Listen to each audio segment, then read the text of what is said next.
This. अब देखिए, जब भी किसी इंसान को पेन होता है, दर्द होता है, कंधों में दर्द हो रहा है, पीठ में दर्द हो रहा है, पैरों में दर्द हो रहा है, ये दर्द के दीज आर 18 टेंडर पॉइंट्स, इन्हीं में दर्द होते हैं नॉर्मली, मेजरली। इनमें से किसी में भी आपको दर्द हो रहा हो या सब में दर्द हो रहा हो, अगर सब में दर्द हो रहा है उसको नाम दे देंगे फाइब्रोमाइल्जिया, तो डॉक्टर बोलेगा आपको फाइब्रोमाइल्जिया हो गया है, तो लगेगा अरे बाप रे मैं तो मरने वाला हूँ, राइट। तो क्या है कि कोई भी सिंपल चीज़ को एक बड़ा सा नाम दे दो और वो वहीं मर जाएगा आधा तो नाम सुन के ही, राइट।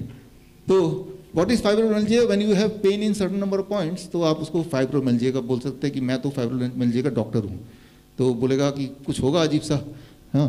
तो लेकिन ये क्या है कि when there are many tender points, जहाँ जहाँ आपको पेन है, तो ये सारे कोई भी एक पॉइंट हो या 18 के 18 पॉइंट हो जहाँ दर्द कर रहा है, जैसे ही आप हॉट वाटर इमर्शन में बैठेंगे 2 घंटे बाद जब उठेंगे, आपका पेन की इंटेंसिटी, मैंने देखा on average it goes reduce by 50% first time में।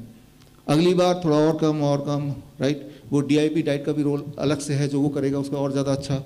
सो what I mean to say कि जब पेशेंट को इस फॉर्म में बिठा रहे हैं तो हम किडनी नहीं ठीक कर रहे हैं, सिर्फ हम किडनी ठीक करने के लिए बिठा भी नहीं रहे, हम तो सिर्फ ये चाहते हैं कि उसकी बॉडी में जो भी फालतू की चीज़ें बॉडी से बाहर निकल जाए। That's all we want, that's all you want, right.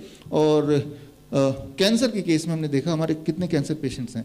देखिए कैंसर में ये आप आगे बताइए कैंसर पेशेंट को, मान लो किसी को ट्यूमर है बहुत ज़्यादा बड़ा, ट्यूमर जब बढ़ता जाता है, मान लो ये बैलून है, इसको मैं फुलाता जाऊँ, एक पॉइंट आएगा जब इतना ज़्यादा फूल जाएगा कि थोड़ा सा और हवा भरे तो बस्ट हो जाएगा, राइट। तो एज इफ कि ये बैलून चिल्ला रहा है आप मत फुलाओ, जितना फुलाएंगे उतना मुश्किल भी होता जाएगा फूंक मारना। ठीक उसी तरह से हमारे बॉडी के अंदर ट्यूमर बढ़ता रहता है, ट्यूमर के लिए बॉडी में कोई जगह नहीं है, तो अपनी जगह बनाएगा, तो आपकी पेन की इंटेंसिटी बढ़ जाएगी। ऐसे में पेशेंट जब चिल्लाता है, बहुत चिल्लाता है, तो डॉक्टर के पास जाएगा, हॉस्पिटल जाएगा, या तो वो सर्जरी करने की कोशिश करेंगे, सर्जरी करेंगे तब भी वो गड़बड़ है, हम गलत जगह से उसको निकालने की कोशिश कर रहे हैं, right. So that is not a solution. या फिर उस वक्त उसको शांत करने के लिए मॉर्फिन, इस तरह का एक्सट्रीम पेन किलर देंगे। देखिए मॉर्फिन क्या करता है, क्या वो उसके पेन को रिड्यूस करता है? यू नो वेल, पेन को रिड्यूस नहीं कर रहा है, पेन के एहसास को रिड्यूस कर रहा है। अपनी जगह पे प्रॉब्लम वहीं की वहीं है, लेकिन एज इफ कि वो ड्रग्ड है, तो उसको पता ही नहीं है, नशे में है, उसको वो डिस्कनेक्ट हो गया उस पेन से। उस पेन जब तक उस मॉर्फिन का असर रहेगा तब तक पेन का जो सेंसेशन उसे फील नहीं होगा, ब्रेन ने डिस्कनेक्ट कर दिया। तो मतलब डेंजर उतना ही है, और ज़्यादा डेंजरस है, उसे एहसास भी नहीं कि डेंजर है। Getting the point, right.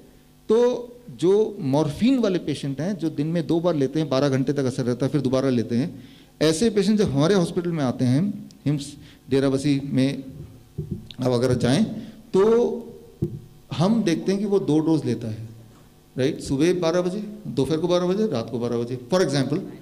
तो पेन के शुरू होने से पहले ही 1 घंटे से 2 घंटे के लिए हम टब में बिठा देते हैं, राइट। तो पेन के सेंसेशन आने से पहले ही बिठा दिया, तो ये जो हॉट वाटर इमर्शन क्या करेगा, ये ब्रेन को नहीं स्विच ऑफ कर देगा, ये अंदर से कुछ फ्लूइड ओवरलोड को निकालेगा। तो याद रखिए, जो दोनों में पेन कम हो रहा है, मॉर्फिन भी पेन कम कर रहा है, अल्टीमेटली रिलीफ दे रहा है, और ये भी रिलीफ दे रहा है, लेकिन दोनों के मैकेनिज्म को अंडरस्टैंड कीजिए, राइट। मॉर्फिन पहला और ये दूसरा, कौन सा मैकेनिज्म सही है, पहला या दूसरा? Try to understand that. हमें पेशेंट को पेन रिलीफ करना है, fastest, safest, evidence based, right, cost effective, 0 cost, right. 5वें तक पहुंचेंगे, दैट इज एक्सेसिबल, उस पर आएंगे अभी। तो फास्टेस्ट होना चाहिए। अच्छा, क्या ये मॉर्फिन जितना फास्ट है, इससे ज़्यादा फास्ट है? आप मुझे विश्वास नहीं करें, I know you will not believe this, एक बार करके दिखाएं, देखें तो हमने तो करके देखते हैं। इट इज़ एज फास्ट और इवन बेटर देन मॉर्फिन। तो फास्टेस्ट हो गया, सेफेस्ट है। इसकी मैकेनिज्म देखें, इसकी लिटरेचर देखें, अभी तक के एविडेंस देखें, जो या तो हमारे पास हैं या फिर पूरे दुनिया में जो हैं अब तक, अब से पहले। I am not doing anything new, मैं जो आपको बता रहा हूँ ऐसा नहीं कि मैं कोई नई चीज़ बता रहा हूँ, मैं सिर्फ नए तरीके से बता रहा हूँ, राइट। ये आयुर्वेद में भी लिखा हुआ है, हम सिर्फ उसको सिंप्लीफाई करके आपको आप तक पहुँचा रहे हैं, otherwise it is already there. तो fastest, safest, evidence based and easy to do, right, बिना किसी नुकसान के। और हर बार जब वो करेगा, हर बार उसका कैंसर, उसका ट्यूमर पहले से ज़्यादा रिग्रेस करेगा, कम होगा। अगले दिन जब करेगा तो उसका पेन की इंटेंसिटी उतनी नहीं होगी जितनी पहले दिन थी। जबकि मॉर्फिन जब वो लेता है, हर बार उसकी इंटेंसिटी या ज़्यादा होती रहती है, मॉर्फिन का डोज भी उसको बढ़ाता रहना पड़ता है। गेटिंग द पॉइंट, दोनों की फ़र्क देखिए, राइट। तो आप यहाँ पे देखेंगे कि what I was talking about, कि अलग अलग बीमारी, वो कैंसर भी है, डायबिटीज़ भी है, बॉडी के पेन भी हैं, किडनी फेलियर भी है। हम जब बोलते हैं kidney failure, hymns hospital kidney failure, actually ये जो technique is not just for kidney failure, ये आपको क्लियर हो गया, राइट। किडनी फेलियर नाम की कोई एक सिंगल डिजीज है भी नहीं वैसे देखा जाए तो, राइट। भारत देश इनोवेशन का देश है, आइडियाज़ का देश है, और या फिर जुगाड़ का देश है। तो पूरे देश में, राइट, ये अभी तक, आज तक तो मैं और आचार्य जी तक ही ये लिमिटेड था, आप सबको बता रहा हूँ कि हज़ारों के तादाद में माइक्रो स्केल पे हिम्स हॉस्पिटल खुल चुके हैं पूरे देश में, लोगों ने ही किया है, राइट। फिर हमें लगा ये तो क्या कमाल हो गया। फिर उन लोगों को हमने कांटेक्ट किया, आपने अपने अपने घर में जैसे किया है वो आप हमें बताओ, क्यों? क्योंकि हम आप तक पहुंचाएंगे, बाकी तक पहुंचाएंगे, जो नहीं कर पा रहे उन तक पहुंचाएंगे। तो फिर लोगों ने अपने अपने वीडियोस भेजने शुरू किए। Not difficult, right. अगर आपको लगता है 1% भी ये डिफिकल्ट है तो अगले 10 मिनट बाद नहीं लगने वाला डिफिकल्ट है, राइट, बिल्कुल नहीं लगने वाला। तो अगला 10 मिनट आपका जो है थोड़ा सा इंटरेस्टिंग है। ये देखिए लोगों ने कैसे अपने घर के अंदर ही एक छोटा माइक्रो हिम्स बनाया और किस तरह से वो बड़ी तेजी से पेशेंट टब में इसी प्रकार बैठ जाएगा। टब में जो पानी है वो पेशेंट के गर्दन के यहाँ तक लेवल तक यहाँ होना चाहिए, इस लेवल तक इस टब का पानी होना चाहिए। गीज़र जो है इस टब का जो पानी है इसका वाटर का टेम्परेचर को मेंटेन करता रहता है। मैं इस टब के साथ में ये हेवल्स का गीज़र आ रहा 3 लीटर का, वाटर पंप है और थर्मामीटर वगैरह ये पूरा सिस्टम किया हुआ है। और अपन सिस्टम को देखते हैं किसी प्रकार काम करता है। ये सिस्टम है, इसमें पंप लगा हुआ है। ये सिस्टम टेम्परेचर, वाटर का टेम्परेचर बताता है। इसमें एक थर्मामीटर लगा होता है। ये जो थर्मामीटर है, इस थर्मामीटर से पानी का कितना टेम्परेचर है ये पता होता है। और जैसे ही इस टब का पानी 40 डिग्री सेल्सियस होता है, ये सिस्टम ऑटोमेटिक इस गीज़र को सबको बंद कर देगा। और जैसे 40 डिग्री सेल्सियस से पानी ये ठंडा होता है और ये ऑटोमेटिक गीज़र वापस ओपन हो जाएगा। ये स्विच है गीज़र को ऑन करने के लिए। जैसे ये गीज़र है, अपने इस चीज़ को ऑन करेंगे ये गीज़र ऑन हो जाएगा।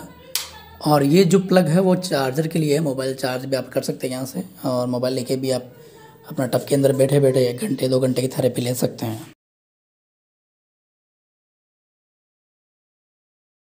मगर डॉक्टर विश्व स्वरूप चंडीगढ़ वाले, उनका हमने वीडियो देखा। वीडियो देख के उन्होंने बताया कि टफ हो जो 5 लंबा हो, 2.5 फुट ऊंचा हो और 2.5 फुट चौड़ा हो, उसमें पानी भर लीजिए 200-300 लीटर, और वो 40 डिग्री तापमान पे पानी रहना चाहिए।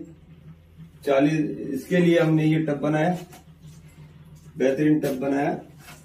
और इसमें ये गीजर लगा दिया।